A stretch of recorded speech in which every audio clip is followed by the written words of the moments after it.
Linda, pastor. A igreja é a cara do pastor, hein? Agradecer a Deus pela confiança que Deus deu ao pastor, ao meu primo, Cláudio, que é uma benção de Deus. Cláudio Márcio, né? Márcio Cláudio. Cláudio Márcio é... E tem um outro primo que chama Márcio também, que é irmão dele. São uma família abençoada do nosso coração. E eu agradeço por essa confiança. Tá bom? Ele me deu um prazo ali. E eu não me estenderei, não passarei do limite que ele me deu.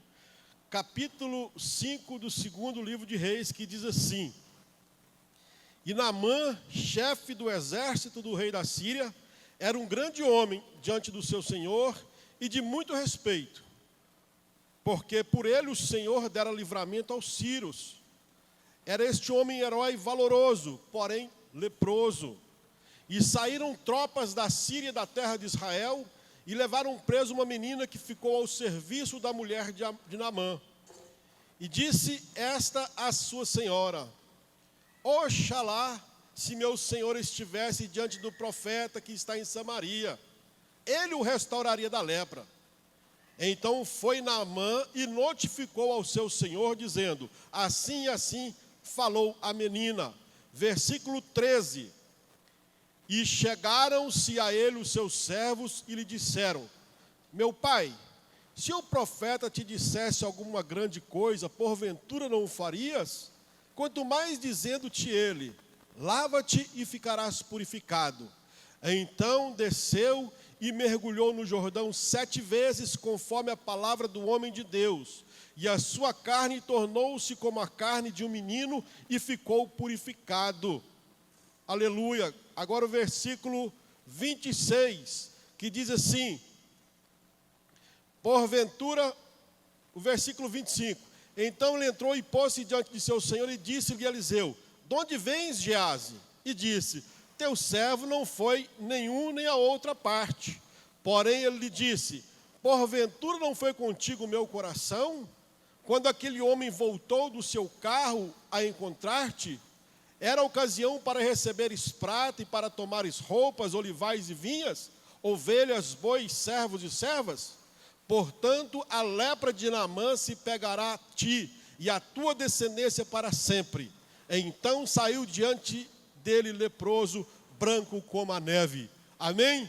Podeis sentar, graças a Deus. Eu observei, pastor, e aos irmãos, pastor, que a igreja... Pode ficar tranquilo. Eu observei que a igreja do Senhor é uma igreja de bastantes jovens. E eu fico procurando, cadê os cabeça branca? Tem alguns, né? Os cabeça branca como a minha, assim, ó. Tem poucos. As irmãs não podemos nem falar, né? Porque as irmãs não ficam de cabeça branca. Só os irmãos. Tem poucos. Mas eu sei que tem muitos pais, avós, tios desta igreja jovens que estão precisando de alguém para falar para eles do amor de Deus. Eu acho que se eu tiver 10 irmãzinhas, cabecinha branca, ou que seja 10 irmãozinhos de oração, eu tenho coragem de enfrentar qualquer obra em qualquer lugar do mundo, se tiver na minha retaguarda estes anciãos de oração. E lamentavelmente nós vemos que a partir, parece que da idade das pessoas, muitos vão perdendo a fé, vão perdendo a esperança.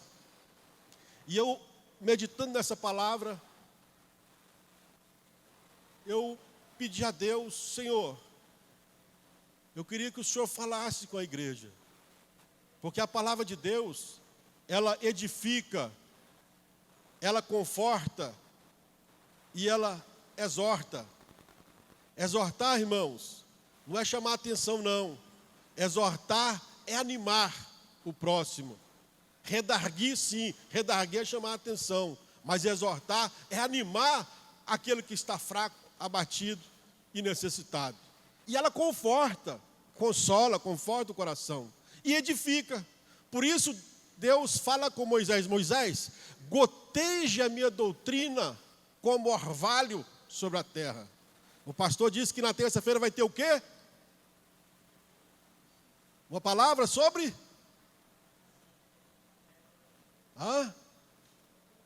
Sobre o arrebatamento, né, pastor? Sobre o relógio, o arrebatamento. Então, isso é a doutrina que está sendo gotejada. É interessante que ele fala para gotejar, né? Gotejar, o gotejamento, ele não destrói a terra. Quando vem uma chuva forte, torrencial, ela derrama, ela derruba toda a terra que foi preparada para o plantio. Mas quando ela goteja, ela faz com que a semente cresça. E eu estou vendo aqui agora uma palavra maravilhosa. Deus falou, não, então seja essa. Porque a gente pede para Deus. Nós temos várias, graças a Deus.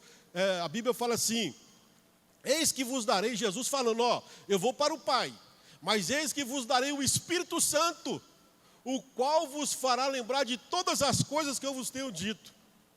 Então, toda oração, todo culto que os irmãos vêm, os cultos de doutrina, culto de pregação, toda leitura da Bíblia que você está fazendo, a senhora, o senhor estão fazendo, ela está sendo armazenada.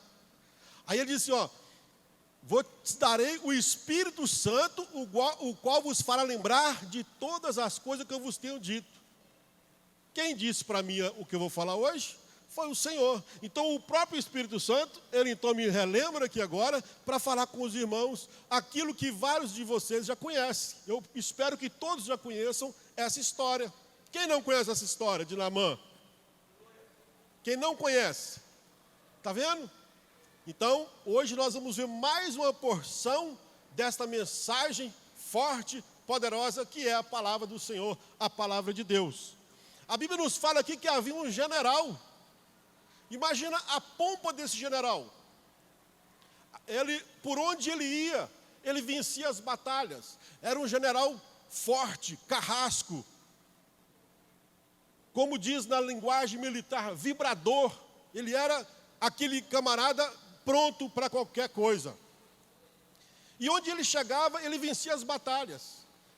Ele vencia as batalhas para o rei da Síria, para o povo da Síria. Então ele era um homem muito querido.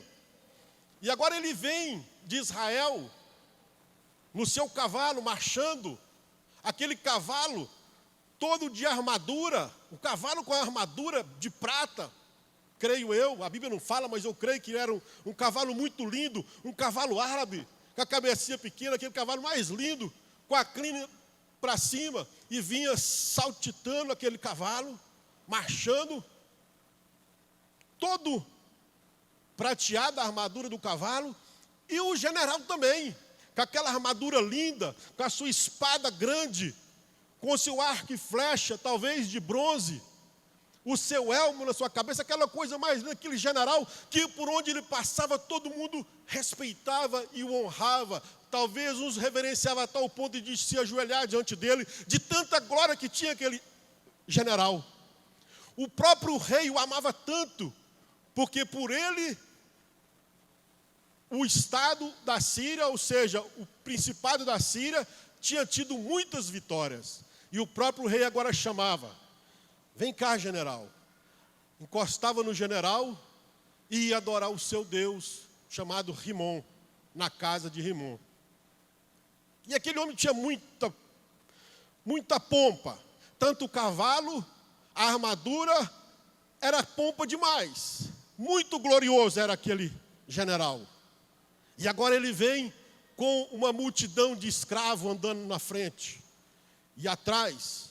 E ele ali, naquele cavalão, talvez um cavalo branco, ou um cavalo preto. Eu sei que era um cavalo árabe lindo. E ele marchando. E dali ele escolhe uma menina e leva, que ele pegou lá em Israel, que conhecia o Deus de Israel. Ela conhecia, ela era uma criança, uma menininha, mas ela conhecia o Deus de Israel. Ela estava presente nos cultos, ela estava presente nos milagres, ela estava presente na vida dos seus pais, porque neles estavam a presença do Eterno.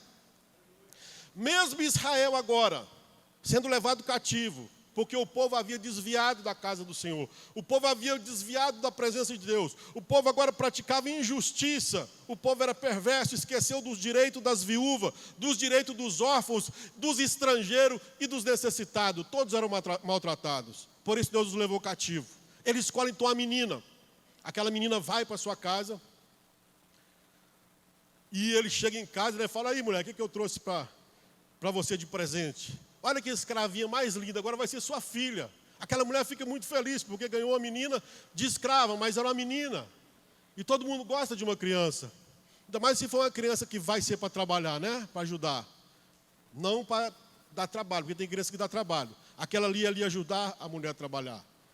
E naquele momento, então, a primeira tarefa dela é ajudar a sua senhora a curar, a cuidar das feridas daquele homem leproso.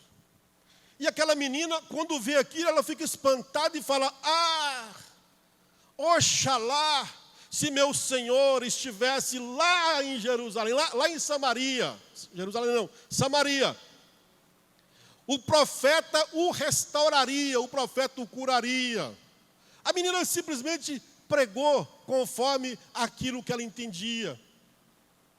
Ela não soube talvez expressar que era o Deus eterno, o Deus de Israel, que iria curá-lo. Mas ela disse que seria curado, que o profeta o restauraria daquela enfermidade. A Bíblia fala assim, Paulo escreve aos Coríntios dizendo assim: olha, que todos vocês tenham o desejo de terem o dom de profecia. O dom de profecia, irmãos, muitos em nossos dias entendem que o dom de profecia é aquele irmão falar em língua e depois fala uma mensagem. Pode ser, mas a profecia que ele está falando é o testemunho de Jesus. Quando você está testificando de Jesus, você está tendo um espírito de profecia e você está profetizando. Quando o pastor está aqui falando, ministrando uma palavra para vocês, ele está profetizando. Aquela menina era atenta à profecia que saía da boca daquele profeta. Então, Paulo falou: é até bom se vocês falarem línguas estranhas, mas fale um, no muito dois. Já pensou se entrar um indouto aqui, todo mundo fala em língua estranha, vai falar, ele está cheio de doido. Paulo fala dessa forma, nas palavras simples como eu estou dizendo. Então, profetiza. É um dom superior. O que é este profetizar? É falar da glória, do amor de Deus. Quando você abre o coração para Deus e Deus deixa Deus te usar, você vai estar profetizando. Aquela menina profetizou assim: se estiver lá, o profeta vai te curar. Ela profetizou, ele correu, falou para o rei, e o rei mais do que depressa providenciou uma riqueza de roupas, de prata, de ouro, e mandou uma carta para o rei de Israel, dizendo: olha, cura meu servo quando ele chegar aí. Quando o rei abre aquela carta e lê e fala: porventura eu sou Deus para curar este homem? Ele está caçando ocasião para entrar em guerra conosco, para nos destruir. E rasgou as suas vestes. E o profeta ficou sabendo e disse: não, rei, não faça isso não. Manda ele vir cá, que ele vai saber que eu vou mostrar para ele que há Deus em Israel. Olha a ousadia. Você pode apresentar o Deus de Israel para o seu colega de escola, jovens? As irmãs podem apresentar o Deus de Israel, o Senhor eterno, que colocou, resplandeceu a sua glória em Cristo Jesus. Pode apresentar para a sua amiga, os irmãos. E ele foi. Ele chegou, aproximou do profeta, falou: bom, foi você que me mandou me chamar aqui, que você ia me curar? O profeta nem lá foi, mandou Geazi. Geazi fala para ele mergulhar 7 vezes no Rio Jordão. Porventura, ele ficou muito furioso. Eu achei que ele ia vir aqui, orar o seu Deus ia mandar fogo, ia me curar. Porventura, na Síria não tem Arbana e Farpá, rios de Damasco, rios de águas puras para me banhar? Eu vou ter que banhar nesse Jordão, águas barrentas, água suja, água escura, turva. Ficou muito chateado e lá ia embora. Agora, a mensagem é um culto de homens, né, irmão? É a mensagem para os homens nessa noite. O que aconteceu ali? Os seus servos, a Bíblia fala aqui, ó, que os seus servos disse para o general, se eles mandassem o senhor fazer alguma coisa muito mais difícil, o senhor não faria? Faria. Pois é, o que é o senhor descer as águas do Jordão e dar os 7 mergulhos? Preste atenção, nós observamos que uma menininha derramou uma sementinha. O Evangelho, a palavra de Deus é uma semente. A semente era lançada, de uma forma ou de outra era lançada. Uns pregam por amor, uns pregam por porfia, uns pregam por interesse. Mas de uma forma ou de outra o Evangelho é proclamado. Cabe a nós agora, irmãos, fazer como aqueles soldados, como aqueles combatentes que estavam do lado do general. General, vamos fazer essa obra? É tão simples, é tão fácil, vamos. Mas sabe qual que era a maior dificuldade do general? Sabe qual era a maior dificuldade do general? Lembra daquela farda gloriosa? Agora ele teria que humilhar. Ele teve que descer. Quando ele escuta o seu servo falar com ele dessa forma, o seu servo disse: olha, não é tão difícil, basta o senhor humilhar. E a Bíblia fala, Deus fala para Salomão: Salomão, se o meu povo que se chama pelo meu nome se humilhar, orar, me buscar, se arrepender e se converter dos seus maus caminhos, eu o ouvirei dos céus, perdoarei os seus pecados e sararei a sua terra. Mas a maior dificuldade daquele homem era humilhar. E agora, como ele poderia buscar se não tivesse alguém que o ajudasse? Esta ajuda partiu daqueles soldados valentes, daqueles combatentes que ali estavam com eles, e ele teve coragem. Agora, olha a dificuldade daquele homem. Quando ele começa a tirar, eu penso que ele tinha um calçado de couro. Quando ele começa a tirar, ele já tira faltando um dedo no pé. A Bíblia não fala, estou figurando, porque ele era leproso. Nós sabemos que a lepra, conhecida por nós hoje como rancianismo, ele cai o dedo, cai o nariz, cai a orelha. Ele então, quando tira a primeira bota, sabe o que acontece? Ele tem um pé sem dedo, faltando um dedo. E eu, olhando para as Escrituras, a Bíblia fala que nós não podemos andar no caminho dos ímpios, nem se deter na roda dos escarnecedores. Então, em outro lugar, fala para nós da armadura do cristão. Mas vamos voltar para esse momento da armadura que ele vai tirar. Agora ele tira a sua luva. Quando ele tira a sua luva ali, que era também de bronze por fora, estava faltando um dedo, porque era leproso. Quantas vezes nós gostamos de apontar para as pessoas? Aí daí a pouco ele começa a tirar o elmo, que ele tira aquele elmo tão lindo, tão bonito, falta uma orelha. O que estamos ouvindo? O que está entrando dentro do nosso coração? Porque os olhos e o ouvido é a janela da alma, é a porta que entra. O que estamos ouvindo? Aquele homem estava leproso, mas ele foi difícil. Aquela humilhação que ele teve que se humilhar. E ali o seu servo de costa, porque o seu servo não pôde ver. Ele falou: fica de costa aí. O seu servo automaticamente ficou. E ele olhou e foi tirando, foi despindo. Diante de Deus, irmãos, temos que rasgar nosso coração. Rasgar os vossos corações e não as vossas vestes, diz o Senhor. Interessante que a Bíblia fala para ele descer 7 vezes. Mergulha, o profeta falou: olha, mergulha 7 vezes. Ele mergulhou 7 vezes. Na 7ª vez a Bíblia fala que ele saiu, a sua carne era como a pele de uma criança. Eu não sei se Deus restaurou o seu dedo, sua orelha. Talvez nem caiu, eu fiz apenas uma figuração. Mas aquele homem que era podre, leproso, Deus agora fez com ele uma vida como uma criança. E agora ele chega no profeta com aqueles bens e quer dar os bens para o profeta, e o profeta fala: não quero, não aceito de forma alguma. Ele então, depois de muita insistência, monta no seu cavalo e vai embora. Agora sabe o que eu fico pensando?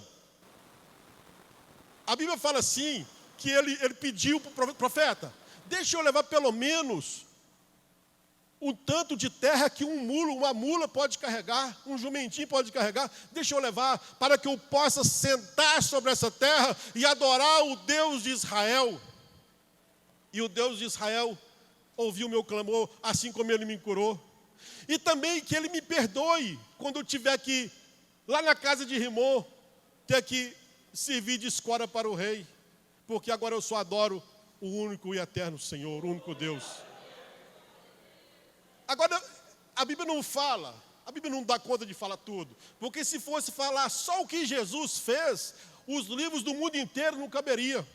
Mas agora penso eu, que ele volta para a Síria, está na frente dele um jumentinho com um saco de terra, e atrás do jumentinho, aquele homem de vestes como a do profeta.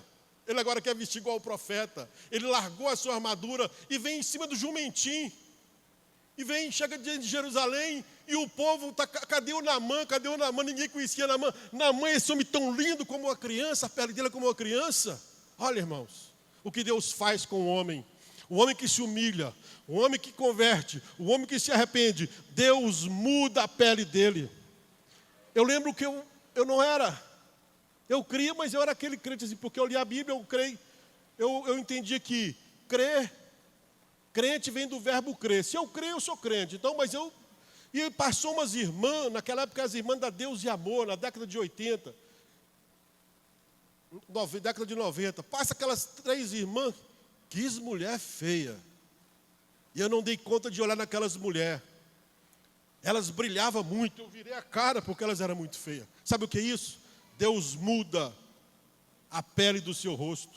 Ah, mas tem mancha, não tem problema, ela vai ter mancha, mas ela vai ter brilho, ela vai ter resplendor. A Bíblia fala, Moisés, abençoa meu povo, da seguinte forma, que o rosto do Senhor resplandeça sobre você e te dê a paz. Olha a bênção, o rosto do Senhor resplandece sobre o crente. Tem crente que ele é tão separado, que ele se humilha tanto diante de Deus, que ele se converte tanto ao Senhor, que ele mergulha tanto na presença do Pai, que ele começa a brilhar, brilhar, brilhar, que o mundo não suporta. Lembra de Estevão? Eles não suportaram a glória do Senhor na vida de Estevão. Como é que era a vida de Estevão? De consagração, de santificação. Ele cuidava de o que ele olhar, ele cuidava do que ele ouvir, ele cuidava dos seus pés, onde ele ia andar. Então ele agora chega naquela cidade bonita, mas ninguém mais conhecia aquele homem. Por quê? Porque agora ele estava vestido com o manto da humildade. Aquele homem que não tinha humildade, agora veste-se de manto de humildade. E Deus é exaltado na vida dele. Ele agora tem uma nova armadura, a armadura da pureza de uma criança. E aí eu quero falar da armadura do cristão. Não dá para falar muita coisa. Poderíamos falar dos 7 mergulhos de Naamã, mas não, vamos falar da armadura do crente. Ali ele tinha um sapato para tampar os seus pés. Paulo ele usa a figurativa da vestimenta de um soldado romano para poder instruir a igreja. Ele diz assim, olha, tomai o escudo da fé. Antes, porém, ele diz, olha, confiai no Senhor e na força do seu poder, e revesti-vos de toda a armadura de Deus. Ele manda tomar a espada do Espírito, que é a espada do Espírito, é a palavra de Deus. O cristão tem que saber manejar a palavra de Deus, e principalmente os presbíteros. Cadê os presbíteros? Além dos presbíteros, o evangelista e o pastor tem que manejar bem a palavra de Deus. Mas vocês que estão crescendo têm que também aprender manejar a palavra de Deus. Por quê?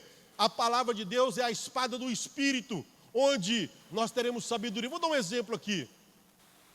Pessoas que não querem o Evangelho, estão longe do Senhor, não querem o Senhor. Você vai pregar para ele? A Bíblia fala assim, olha, não dei as vossas pérolas aos porcos, porque ele pode pisar sobre ela e voltar sobre você. Então, vigiar. Em outro lugar ele diz assim, ó, aparta-te do mal e faz o bem. Às vezes os cristãos apartam do mal, mas esquecem de fazer o bem.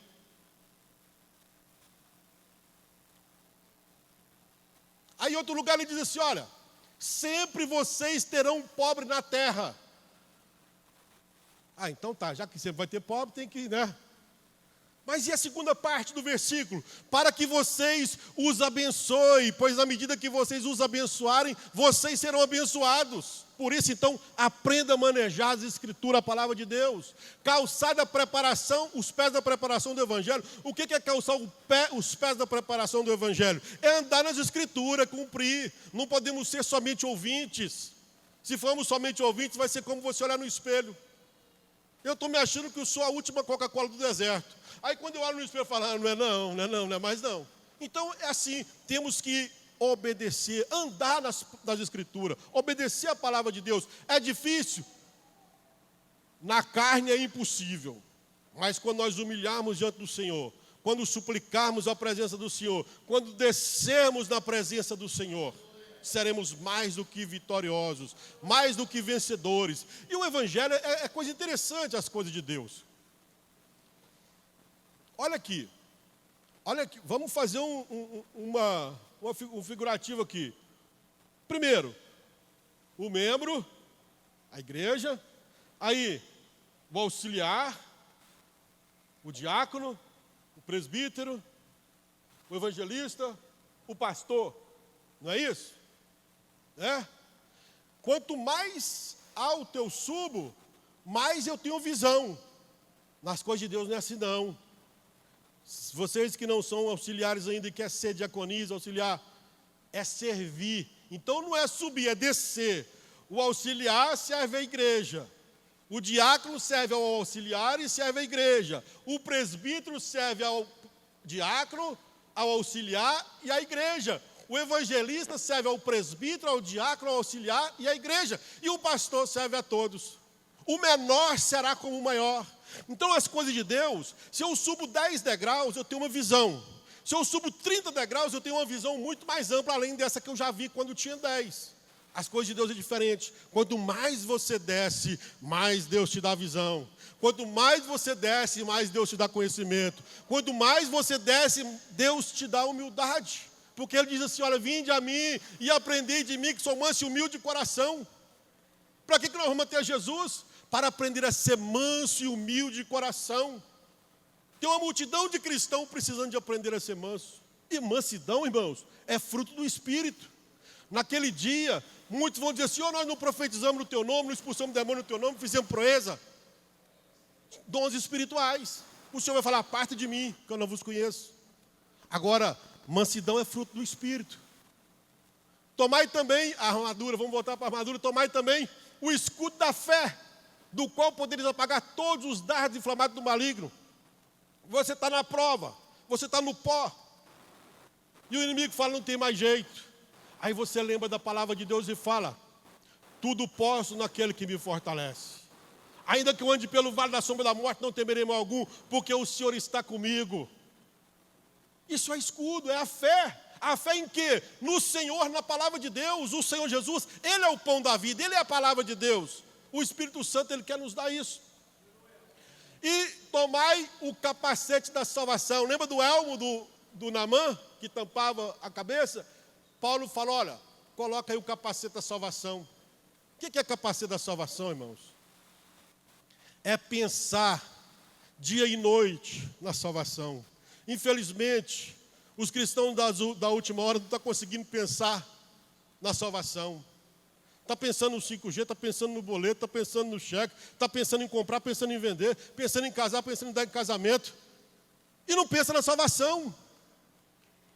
Então que tenhamos uma visão, uma mente voltada para Cristo, um coração inteiramente do Senhor, uma armadura de Deus. Ele fala também, tomai a couraça da justiça. Couraça da justiça, nós sabemos que Jesus é a justiça de Deus. E Ele é o exemplo do homem perfeito. Jesus, os gregos buscavam sabedoria. Os gregos queriam ter um modelo.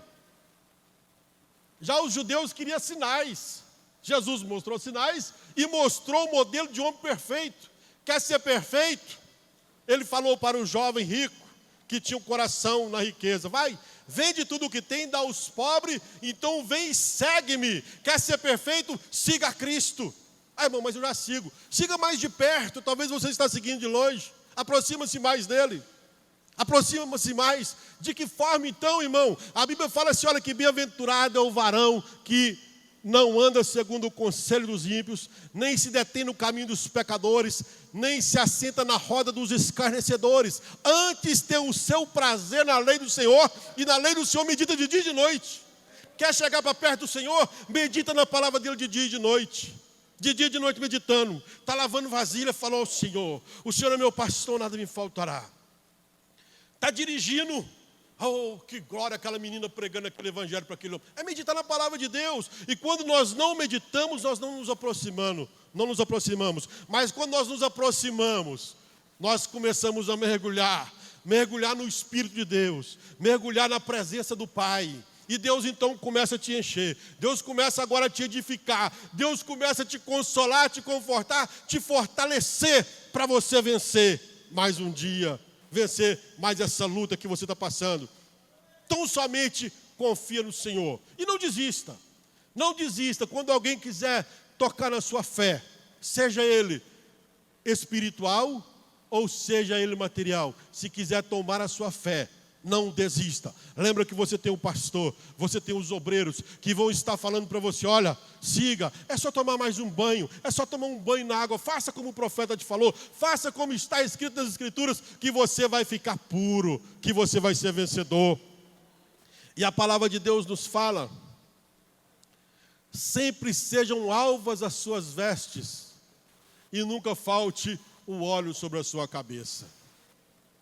Alvo quer dizer santidade, pureza, purificação. Às vezes, a gente sempre escuta pessoas dizendo, mas Deus não faz, Deus não faz, Deus não faz. Mas falta grave há no meio do povo de Deus. Tem quantos? Quem ainda não aceitou Jesus aqui? Levanta a mão, quem ainda não é crente? Quem não aceitou Jesus? Então eu posso falar. Há muita falta de santificação. Buscai a paz com os homens e a santificação, sem a qual ninguém verá o Senhor. Essa santificação é que vai dar ousadia. Essa santificação é que vai te dar graça para você falar como falava Estevão. E eles olharam para Estevão e via Estevão como um anjo, mas não suportava a glória do Senhor na vida dele. E lamentavelmente, não diga essa igreja, irmãos, tá? Oxalá que todos sejam santos, puros, limpos, santificados, que suas vestes estejam como aquela criança branca, pura, porque essa é a vontade de Deus, esse é o trabalho do pastor e do ministério, levar essa igreja ao conhecimento do Criador, ao qual o Espírito Santo usa eles, e está na sua vida, te fortalecendo, te dando graça para você vencer. Não desista não desista. Seu pai, sua mãe, seu irmão, seus parentes, seus amigos, seus colegas querem que você desista, mas não desista, permaneça, porque aquele que começou em nós a boa obra, ele vai terminar.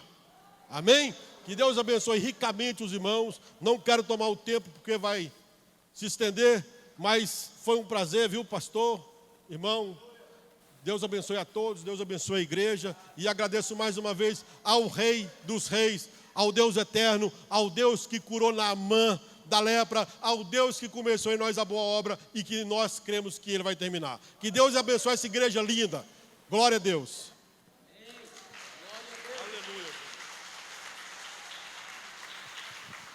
Glória a Deus.